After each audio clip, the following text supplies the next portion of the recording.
لیکن جرید لیس کے عمل تنوین کے زیر اثر بار بار کہتا تھا، کہاں ہے وہ جو اپنے آپ کو خدا کا نبی کہتا ہے؟ وہ ہم میں سے ہے، وہ میرے ہاتھوں قتل ہوگا، مجھے چھوڑ دو، مجھے مدینے جانے دو، معاذ اللہ۔ ایک مسلمان نے ٹیکری پر کھڑے ہو کر انہیں للکارا اور رکنے کو کہا۔ لیس اور یوحاوا نے پیچھے دیکھا اور وہ جرید کو اکیلا چھوڑ کر بھاگ گئے۔ جرید نے تلوار نکال لی۔ کہاں ہے محمد صلی اللہ علیہ وآلہ وسلم؟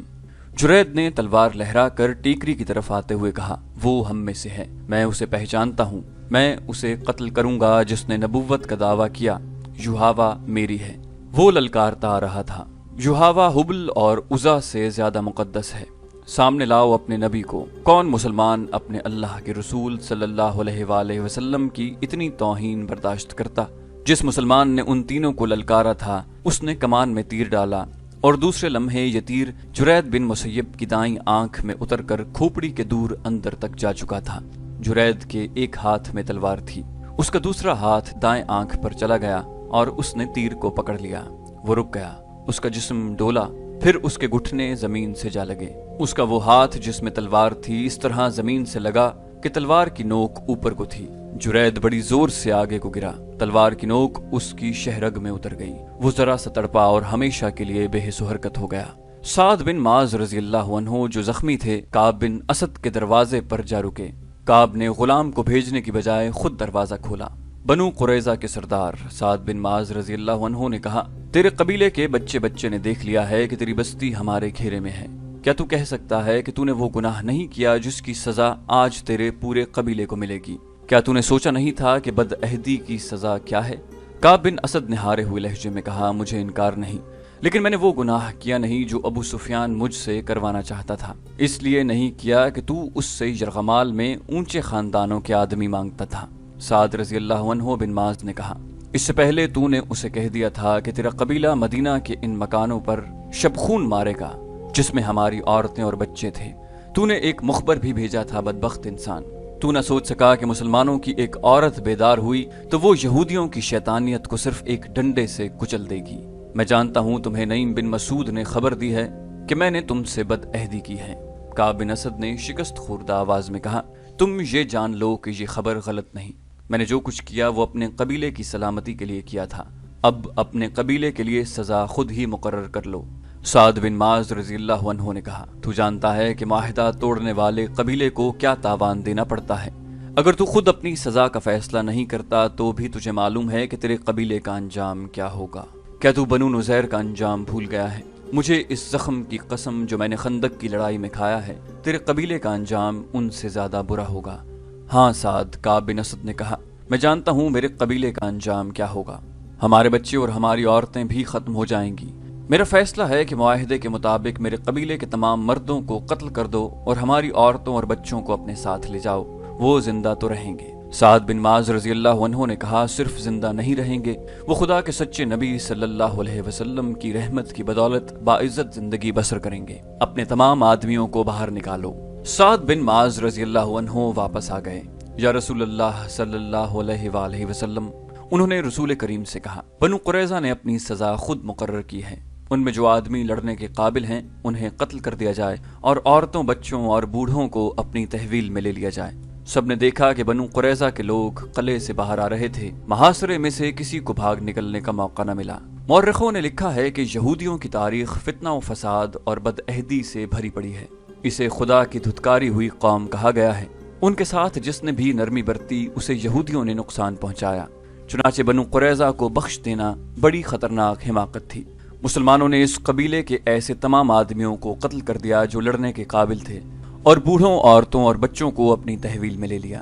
دو مورخین نے لکھا ہے کہ رسول کریم صلی اللہ علیہ وسلم نے بنو قریظہ پر فوج کشی کی تو یہودیوں نے بڑا سخت مقابلہ کیا۔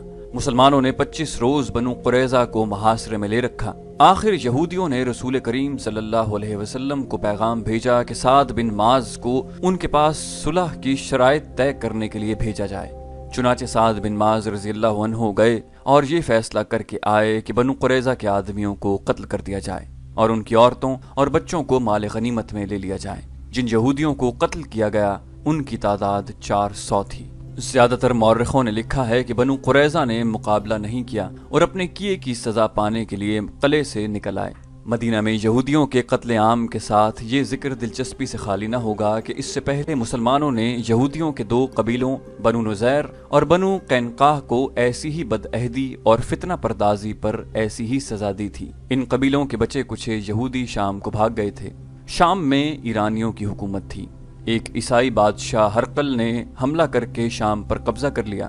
یہودیوں نے اس کے ساتھ بھی بدعہدی کی۔ ادھر مدینہ میں مسلمان بنو قریظہ کو قتل کر رہے تھے، ادھر ہرقل بنو نذیر اور بنو قینقاع کا قتل عام کر رہا تھا۔ ایک حدیث ہے جو حضرت عائشہ رضی اللہ عنہا کے حوالے سے ہشام بن عروہ نے بیان کیا ہے کہ سعد بن معاذ کے فیصلے کو رسول کریم صلی اللہ علیہ وسلم نے قبول فرما لیا اور بنو قریظہ کے یہودیوں کو قتل کر دیا گیا تھا۔ ہشام بن عروہ نے یہ بھی کہا ہے کہ ان کے والد بزرگوار نے انہیں یہ واقعہ سنایا تھا کہ سعد بن معاذ کو سینے میں برچھی لگی تھی۔ جب بنو قریظہ کو سزا دی جا چکی تو رسول اللہ صلی اللہ علیہ وسلم کے حکم سے سعد بن معاذ کے لیے مسجد کے قریب ایک خیمہ لگا کر اس میں انہیں رکھا گیا تاکہ ان کے زخم کی دیکھ بھال آسانی سے ہوتی رہے۔ سعد بن معاذ اس خیمے میں لیٹ گئے لیکن اٹھ بیٹھے اور انہوں نے خدا سے دعا مانگی کہ ان کی ایک ہی خواہش ہے کہ ہر اس قوم کے خلاف لڑیں جو اللہ کے رسول صلی اللہ علیہ وآلہ وسلم کو سچا نبی نہیں سمجھتی، مگر لڑائی ختم ہو چکی ہے۔ انہوں نے خدا سے التجا کی کہ اگر میرے نصیب میں کوئی اور لڑائی لڑنی ہے تو مجھے اس میں شریک ہونے کے لیے زندگی عطا فرما۔ اگر یہ سلسلہ ختم ہو گیا ہے تو میرے زخم کو کھول دے کہ میں تیری راہ میں جان دے دوں۔ سعد بن معاذ کی یہ دعا 3-4 آدمیوں نے سنی تھی لیکن انہوں نے اسے اہمیت نہیں دی تھی۔ صبح کسی نے دیکھا کہ سعد بن معاذ کے خیمے سے خون بہہ بہہ کر باہر آ رہا تھا۔ خیمے میں جا کر دیکھا سعد بن معاذ رضی اللہ عنہ شہید ہو چکے تھے۔ انہوں نے خدا سے شہادت مانگی تھی، خدا نے ان کی دعا قبول کر لی، ان کے سینے کا زخم کھل گیا تھا۔ بنو قریظہ کی تباہی کی خبر مکہ پہنچی تو سب سے زیادہ خوشی ابو سفیان کو ہوئی۔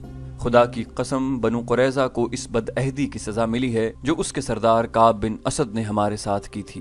ابو سفیان نے کہا اگر اس کا قبیلہ مدینہ پر شب خون مارتا رہتا تو فتح ہماری ہوتی اور ہم بنو قریظہ کو موت کی بجائے مال غنیمت دیتے۔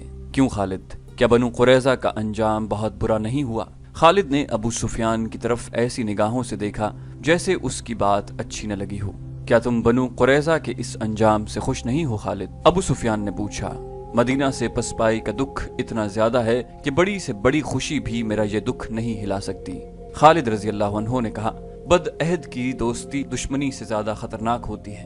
کیا تم مجھے بتا سکتے ہو کہ یہودیوں نے کس کے ساتھ وفا کی ہے؟ اپنی بیٹیوں کو یہودیت کے تحفظ اور فروغ کے لیے دوسری قوموں کے آدمیوں کی عیاشی کا ذریعہ بنانے والی قوم پر بھروسہ نہیں کیا جا سکتا۔ ہمیں مسلمانوں نے نہیں طوفانی آندھی نے محاصرہ اٹھانے پر مجبور کیا تھا۔ ابو سفیان نے کہا ہمارے پاس خوراک نہیں رہی تھی، تم لڑنا نہیں چاہتے تھے۔ خالد رضی اللہ عنہ نے کہا اور اٹھ کر چلے گئے۔ خالد رضی اللہ عنہ اب خاموش رہنے لگے تھے۔ انہیں کوئی زبردستی بلاتا تو وہ جھنجھلا اٹھتے۔ ان کے قبیلے کا سردار ابو سفیان اس سے گھبرانے لگا تھا۔ خالد اسے بزدل کہتے تھے۔ خالد نے اپنے آپ سے عہد کر رکھا تھا کہ وہ مسلمانوں کو شکست دیں گے، لیکن اسے جب میدان جنگ میں مسلمانوں کی جنگی چالیں اور ان کا جذبہ یاد آتا تھا تو وہ دل ہی دل میں رسول اکرم صلی اللہ علیہ وآلہ وسلم کو خراج تحسین پیش کرتے۔ ایسا عسکری جذبہ اور ایسی عسکری فہم و فراست قریش میں ناپید تھی۔ خالد خود اس طرز پر لڑنا چاہتے تھے لیکن اپنے قبیلے سے انہیں تعاون نہیں ملتا تھا۔ آج جب وہ مدینہ کی طرف اکیلے جا رہے تھے تو اسے مارکہ خندق سے پسپائی یاد آ رہی تھی۔ انہیں غصہ بھی آ رہا تھا اور وہ شرمسار بھی تھے۔ انہیں یاد آ رہا تھا کہ 1 سال کس طرح گزارا تھا۔ وہ مدینہ پر ایک اور حملہ کرنا چاہتے تھے لیکن اہل قریش مدینہ کا نام سن کر دبک جاتے تھے۔ آخر انہیں اطلاع ملی کہ مسلمان مکہ پر حملہ کرنے آ رہے ہیں۔ اسے یہ خبر ابو سفیان نے سنائی تھی۔ مسلمان مکہ پر حملہ کرنے صرف اس لیے آ رہے ہیں کہ ہم نے ثابت کر دیا ہے کہ قبیلہ قریش محمد صلی اللہ علیہ وآلہ وسلم سے ڈرتا ہے۔